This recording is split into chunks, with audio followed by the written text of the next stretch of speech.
listening to Anthony on the Virus, Sirius XM. That's pretty exciting that people are pouring out on the streets of countries like that, and then guys are having to leave. I mean, Gaddafi's crazy. He was the guy. He used to come to New York and go to Studio 54 and do coke. He did. He used to fly in New York. That's fantastic. He used to be in like the New York Post once in a while. Gaddafi was at Studio 54 last night. Nowadays, he would have been on TMZ. Yeah. And he doesn't come here anymore, but he used to. No, he's just a guy who gets, much pussy and gets high, and so that was in the 80s. Yeah. So he's just been in like a deep, rich guy crazy freeze, fucking hookers that get killed the next day. Yeah. That kind of. Without an inkling of ever being thrown out either. No, now he's like, what? Perked up out of nowhere. Yeah. There's give me an umbrella. I'll tell them. Didn't a comic once do a whole bit on him too? It's like he's the head of the place 40 years. He's been ahead of this. Why is he still just a colonel? Like somebody done something. You can make yourself General Gaddafi. A lot of Libya now is all divided. I mean, well, it's funny that Egypt's that guy being overthrown. Notice I went and then quit on knowing what the fucking name is. It's totally nobody gives a shit. And actually, they went about it the right way, is that they're nonviolent, basically. They didn't do anything.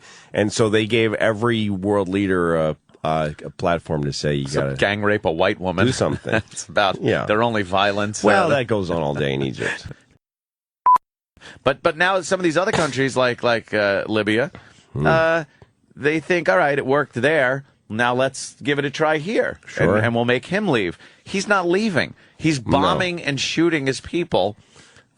So that's a little different take on this whole thing. Yeah, he's actually strafing the crowds with jets. Yeah. No, I remember that in the first war with Iraq, whichever one that was, I don't remember. And there was a thing I remember on CNN that a fleet of a squadron of Iraqi jets had taken off. Yeah. And that they were going to hit Egypt. And then I saw on the news on some map, they just turned around and went to Syria and landed and asked for college education. That was the end of it. That was the end of the Iraqi Air Force. The whole Air Force just left. They must have gone from, yes, sir, absolutely, we are going to get every one of them. Once they were in the air, they were like, woo. Yeah. Let's turn this thing around. Let's go to Morocco. Fuck this. They're going to kill us. They just landed. They get our asses handed to us. Mm-hmm. Yeah, but he's still got enough people shooting at civilians. Yeah. Unarmed civilians. He has a lot of money. He probably has a lot of actually like gold bars. Yeah. It's going to come down to him giving some pilot a gold bar to just drop fucking napalm on his people. Because he still has enough of that.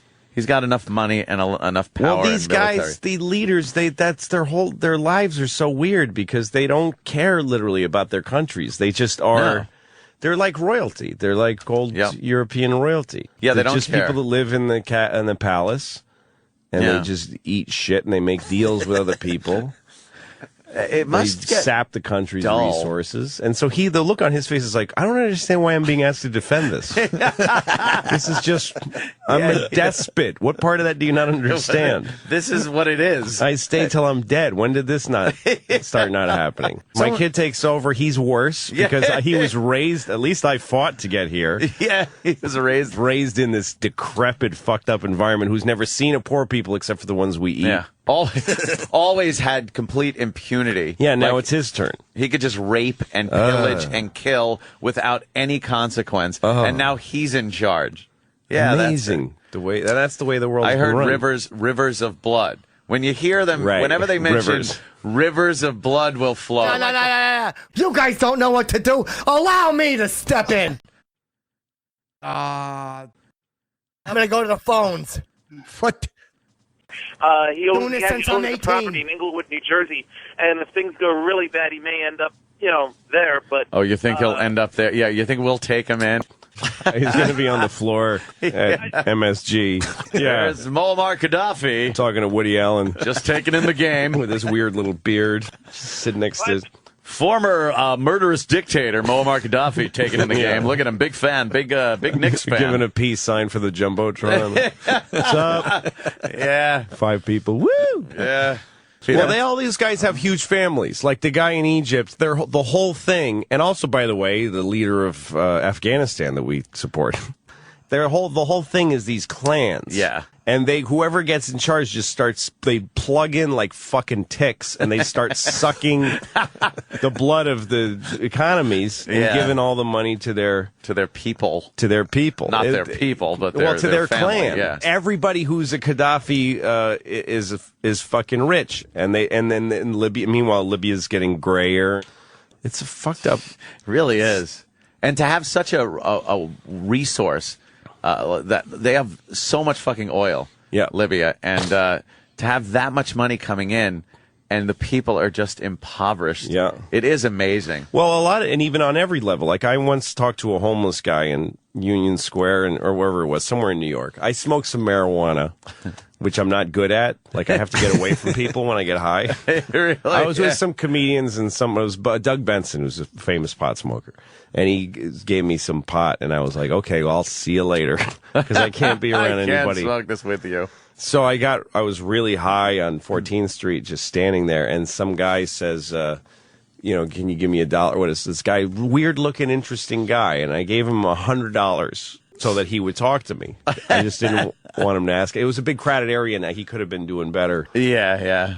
So anyway, I asked him about his life, and he told me he's from Pakistan, and he told me his whole life that his father sold him to his uncle when he was like 12 years old, and he was moved to Queens where he worked in a gas station, and he lived in a basement room of a gas station in Queens. The basement of a gas station. And he would just be brought upstairs, and he worked like 17-hour shifts. He just worked until he would fall down, and they'd put a little food in him. And he said he did that for something like 13 years. God, that's a slave. When once he became not a minor, you can't, then he becomes capable of filing suing charges them, and things like that, right? So they just toss him out. He said, then I didn't even have the gas station job. And then so he had a few jobs, and now he's homeless. But that's what, it was a family business. And then they throw you out. Wow. Then you're out on your ass. Brutal. Hold on, Ant. We need the humor to be directed carefully. Let's go to a phone call. Good morning, guys. Louis, love your work. Thank you. Anyway, when I lived in Vienna, Austria in the late 90s, I was in high school over there. And one of his sons, and Louis is 100% right, he's got like 20 brothers and shit. So he's over there and he's studying in university. And you'd think like a dictator's son would kind of have that same mentality. This guy's a complete fucking stoner.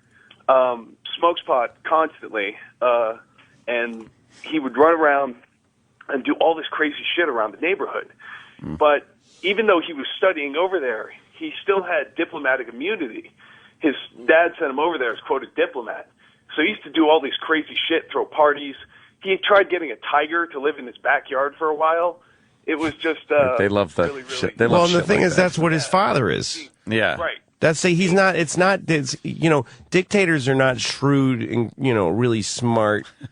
Hitler was like the other thing. These guys are like Gaddafi's one of 40 sons or whoever his father was. And he was the one who got the gig. Yeah, but he's the Libya fucking gig. wasted all the time. I'm pretty sure Gaddafi is on drugs. Just fucked up. He looked all the time. He looked so fucked up when he was. He giving those comes speeches. too much. Like he just came on a teenager's dehydrated. face for the 50th time that day.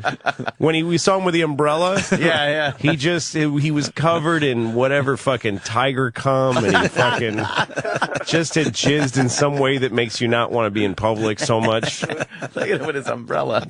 Smoked tons of pot. Probably did all that kind of drugs like in like Last Lieutenant, whatever that shit that was that he did that made him look so fucking Bad Lieutenant. Yeah, in Bad Lieutenant in the morning, how bad he looked in the mornings, like that kind of drugs, those crystal meth drugs that really fuck you up, completely fuck you up. And he's doing weird. He shat in some fucking guy's mouth while he came on his mother's and then face, killed everybody that he was involved with on that in a couple day. hours.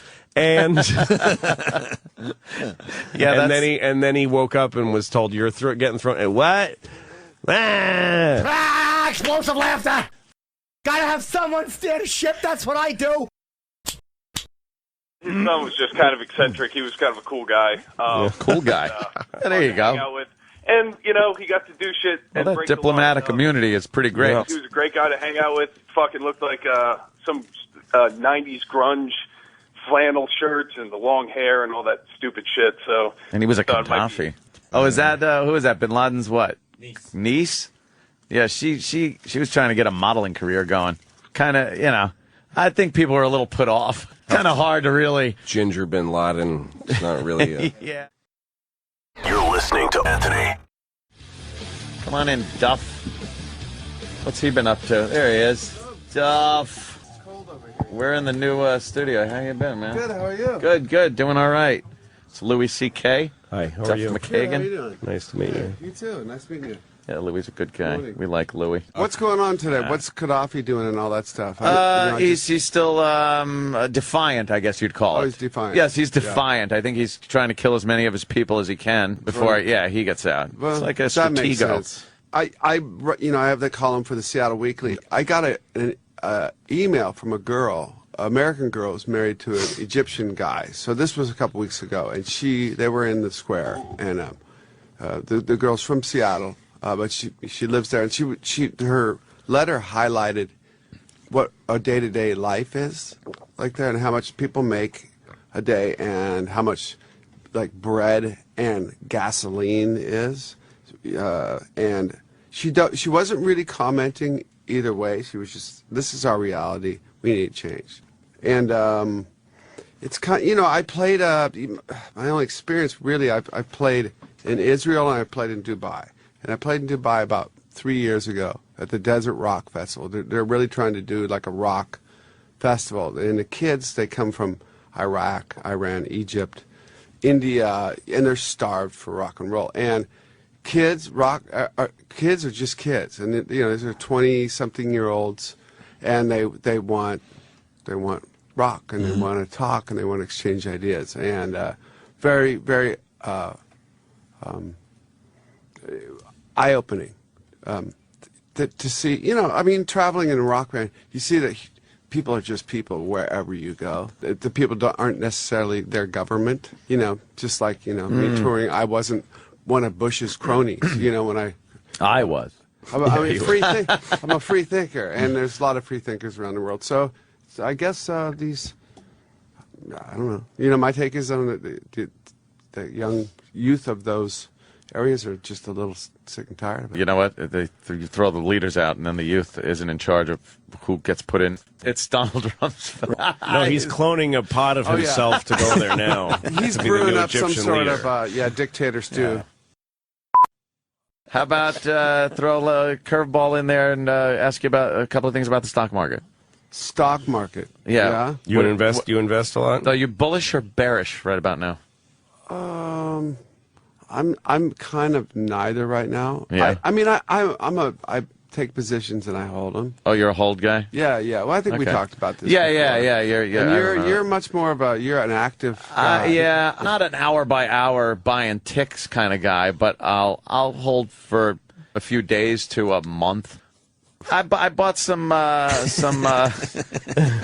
Apple call options right before it tanked. Oh, well, oops. Yeah. I see it coming back, but the market's been down a couple of days in a row here. I buy gold coins. You're a gold guy. Gold coins. Yeah. Do you carry Krugerrands with you? I carry one gold coin. For when the when shit you get hits mugged. the fan. At least for when the shit hits the fan. I've got one gold coin. That is great. I got 1 ounce of gold on me at all times. I shouldn't be telling this to people.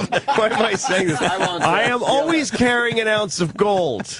About you heavy really, gold I is. know some Gold. heavy, right? No, gold coins are Gold nice. is And nice you get and heavy. You slam it down. Yeah. Hey, man, give me a good farthing of whatever. Yeah. That's for real. Give me a satchel of that bit is great, by the way. Vague payment. That's what made payments. me start liking gold coins. Yeah, well, that's a good thing to have, especially in this day and age. Right. The world I come from, was so, especially in my 20s, was so sort of insane. Rock and roll is so up and down, and there's enough chaos and roller coasterness in rock and roll. Yeah. That I'm the last of 8 kids. My parents grew up in the Depression, and so I learned a lot. I heard the stories, just kind of learned the lessons, and there's enough chaos in my life that really found when I went back to school in my 30s at business school that I was really like that rule of sevens for me. 7% every 7 years, you double your money. That really stuck for me. So I really non-aggressive portfolio, and I don't lose any sleep. And I hold positions. I held through the whole 2008. Yeah, all that. You know, when that like, tanked, yeah, and put it all everybody's. in, take it all out, and put it, Just I leave didn't it. do it. Don't look at every Now, statement your problem, like it's. Anthony, is that you're a blackjack player. Yes. And the problem with blackjack players is if you just sit there and win $25 every hand, then you're going to be a millionaire if you're just patient. That's great. And when you lose, you're only going to lose $25. But which you start like thinking that casino. you're good at blackjack. It's like casino. If when you win three that hands, quote. you think it's due to your eminence on Earth. Of course. So you go, fuck it, $10,000 hand. I'm like, I don't consider it winning $25. I consider it losing $9,975. That's right, because you didn't bet that. You know what? Here's what you people up? don't understand. I think I was until last time out. Wow! By the way, go to the Borgata. Enjoy the Anthony Cumia wing that they've installed there when you go see Louis C.K. at the Borgata. Wow! No, it was a biggie, but I. How much did you lose? Will you tell me? I don't talk. I'll tell you off the air, okay. But I don't like talking figures on I the air. understand. But see, I don't think a lot of people understand. Anything like what are you doing, Don? Donald? What do you call him? Mr. Rumsfeld, I was calling him. Should have called Mr. Secretary. Are you? Did you say anything like? Are you pimping your book? Is that was he pimping his book? Is that what's going on? I was trying to sell books. I was saying that his book is fantastic, even though I have not read it yet. I looked at the pictures. Oh, you did? Yeah, and I even read some of the words under the pictures. Is there any like childhood pictures? Yeah. There's his little egg. They have a picture of him when he was just in his egg. When he was just an egg in the sand. Yeah, in the sand. Buried in the sand. In the sands of Mars. In the red sand of Mars when he was an egg. No, there really is no childhood pictures. When he was an egg in the sands of Mars 6,000 years ago. He should have put some pictures. Martian lizard. Childhood pictures would have made it more endearing, right? Yeah, when he was a teenager in Mesopotamia. This is my fashion faux pas when I was 16. Something like that. Yeah. Way back. In college. The Anthony Podcast. Are you from Seattle? No, I used to play. I do stand-up, so I played there a lot in my youth. There's a couple of shitty comedy clubs there. Giggles. I don't know if you ever did I played Giggles, yeah. Now it just turned into? What? Jiggles. It's a strip club. Really? Giggles to Jiggles? They just had to change a letter. It was very inexpensive. That's really sad about comedy. I don't know why, because One letter away from a fucking strip joint. I think that place did pretty well with comedy. Giggles was there for years, and I worked for one guy who owned it, and I was a young comic then, and I was headlining, and I did the first show was Tuesday. You had to work like Tuesday through Sunday then. And so I did the Tuesday night show, and then Wednesday morning he woke me up in my hotel like at 6 a.m. And he says, how do you feel it went last night? Wow. And I said, I thought I did pretty good. He goes, I didn't feel that the audience respected you at all. Wow. At 6 a.m. he did Yeah. this. And I said, what are you talking about? And he goes, you don't wear a jacket. You're on stage in a T-shirt. What the fuck? I want you to wear a jacket the rest of the week. Wow. And I said, I don't own one. I'm certainly not traveling with one. Yeah. So why don't I take you to the store today and you buy a jacket, and I'll take it out of your check, and then your shows will go better. And I said, listen, jacket is. He said that, and I said, listen, I'm not going to go to the to the store with you. I'm not going to buy a jacket. So just tell me now if I got to get on the plane and go home, because this whole line of questioning. I'm not doing this. It's just awful. Either put up with me or send me home. Yeah. And he was all right. You should have worn a jacket, but fine. His club's now Jiggles. It's not That's Jiggles. right. So look where he's at. There's a great little coffee place on 6th and 54th or 55th or something. And there's a lot of good little coffee places, and I will seek it out. But yeah, I seek it out too. If I'm up here, but a lot of places, Starbucks kills those. They kill them. They predatorily kill them. No, there is that. They will strategically put their stores in places, of course. But I don't know where we're going with this. Starbucks is taking. I get, that kind of the BP and the sort of passing the buck thing happened in the. Now that I made some money on. BP. Yeah, buy opportunity. Well, by the way, I have a different view about that. A lot of people called it an oil spill. That's what they were calling it. Like it's an oil spill. They like to think that a corporation created toxic oil and poured it into the Gulf. Yes. That's what people like to tell themselves, that a Texas American corporation. But oil is fucking dead pine trees and all kinds of, it's a natural mineral that's beneath the earth that leaked out by a British corporation that was trying to get it. Yes. But it's the earth shitting in its own mouth. It's all natural. And animals died, and greed was the cause of it. But it wasn't. It's natural. Yeah, it is a natural It's a thing. bubbling. It's like getting mad at a volcano in a way. Lava. Yeah. Volcano. It's like getting mad at a volcano, and you go, "Well, human beings made the volcano erupt." Well, human beings are just like animals. We're just here fucking around. No, we're like yeast that eats sugar and shits alcohol. We eat oil and shit smoke. I mean, it's just something that we do. If you pulled back like an anthropologist or even just biologist, you'd say these bugs burrow into the ground and sop up the oil. Yeah. It's like if beavers move into your area, the water goes up. The water goes up. Nobody gets mad. Nobody calls the beavers fucking Republicans. But here's the deal. BP didn't shit in their own mouth. They shit in the Gulf of Mexico's mouth. Yeah, and by the way, it's the Gulf of Mexico. Like, nobody even gives a shit how the Mexicans feel about it. Like, it's a thing that America suffered for, and Mexico's like, yeah, we're not nuts about it either. They're busy in a drug war right now. Yeah, they're having a big drug war down there, and I don't know. But it's all, I just decided it was a great time to buy British Petroleum stock, and it went up. It started going back up after they realized. I bought it when it was still leaking. And the second they capped that thing and did the test, and it's like, well, it's capped. Ding, ding, ding. It ticked up. I sold out. Of course. And I'm like, I'm counting my oily fucking pelican money. My oily, dead pelican money.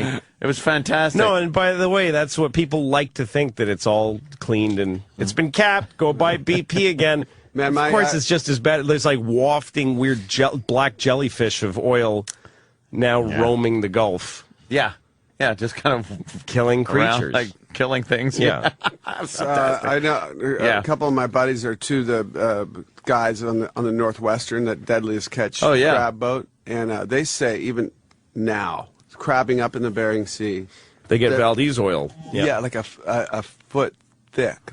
Yeah, it's still in there. Makes them real tasty, though, the crab legs. Oh, yeah. That oil really seeps in the crab legs. Nice and moist. Oh, it's fantastic. Nothing better. Wow. Like so Loaded has a record coming out in April. We're going to play South by Southwest in a couple weeks down in Austin. We have a new record company that's just completely excited about the... I'm sorry, I was just laughing that Louis found out how much I lost and said I could have set up a scholarship fund that would have lasted generations. He could have done that with the money he lost in Atlantic City. Wait, are you generations? What's that? No, I wrote that. He wrote it down. Because I asked him to tell me how much he lost, and so he wrote it down for me. I wrote it down. And I could have affected an entire generation. No, he would have had people like getting choked up when they said your name. Yes.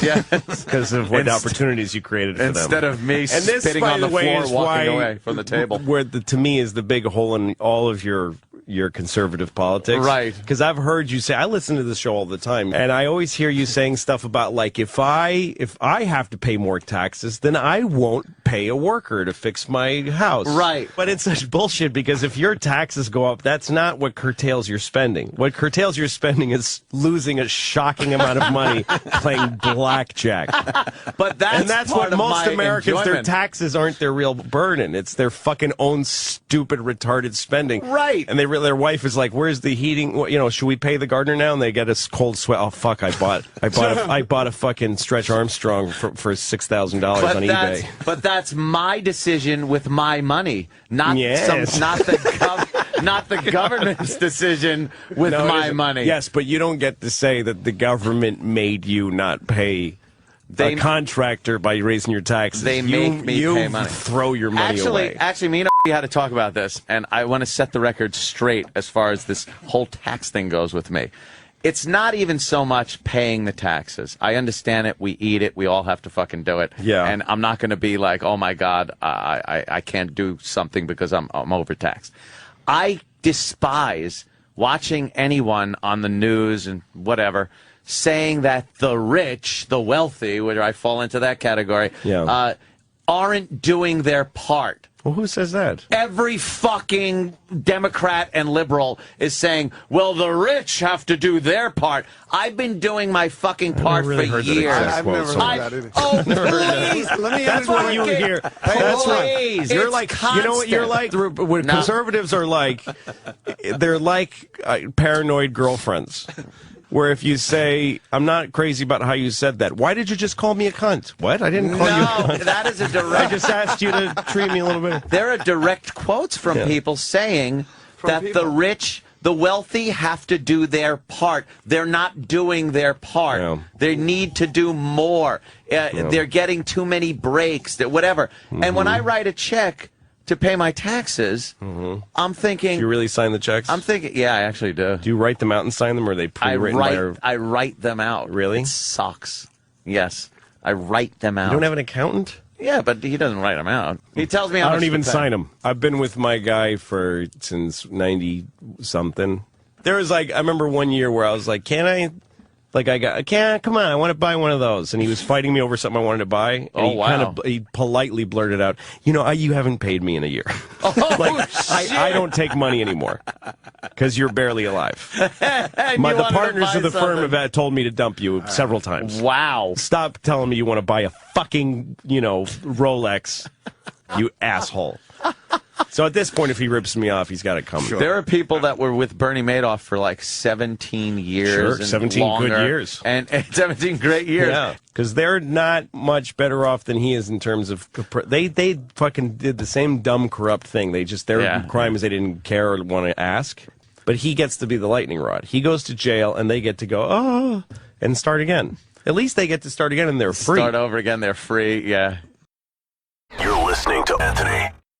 I remember when Guns N' Roses broke, and I was in high school, and I was a senior, and the kids, freshmen and sophomores, started listening to Guns N' Roses. Guns N' Roses is the first band that I had the experience of saying, what are the young kids listening to?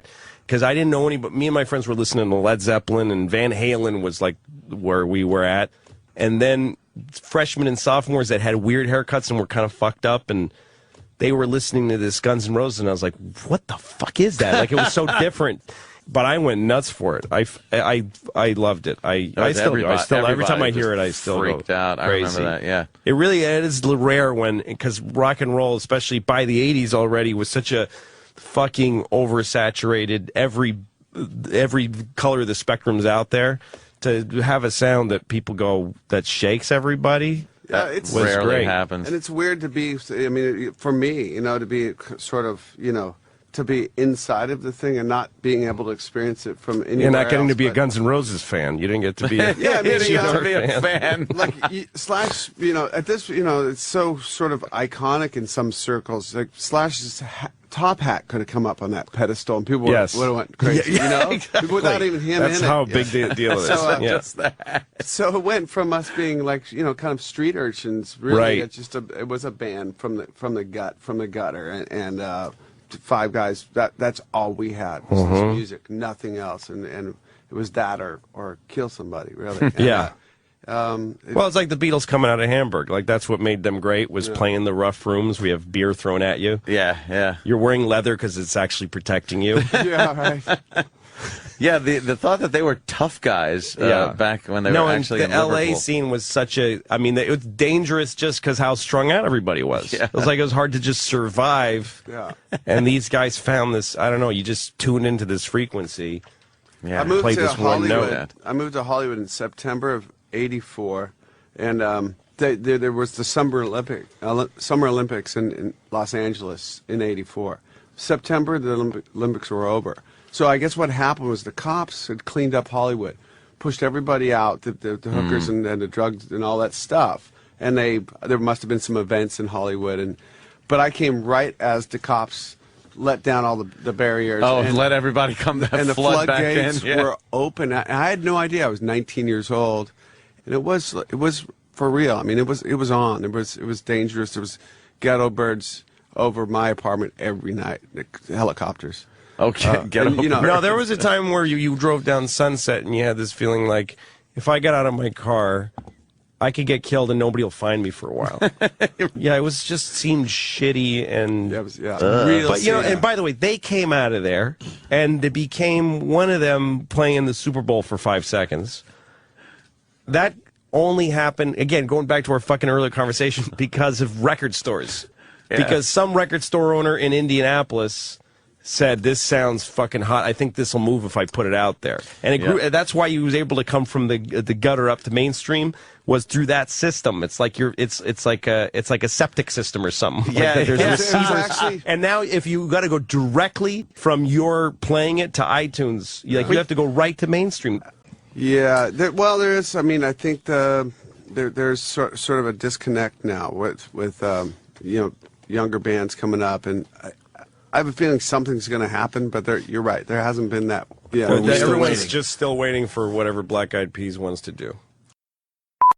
I was at the Knicks game last night with Chris Rock. We were at the game and they're playing all this music, all kinds of rock and roll and stuff. And then we were thinking, like, there's been comics who have written jokes that are as good as some of these songs, but they fucking evaporate. Nobody plays Steve Martin saying, "Excuse me," after a slam dunk. Sirius XM, The Virus. You're listening to Anthony.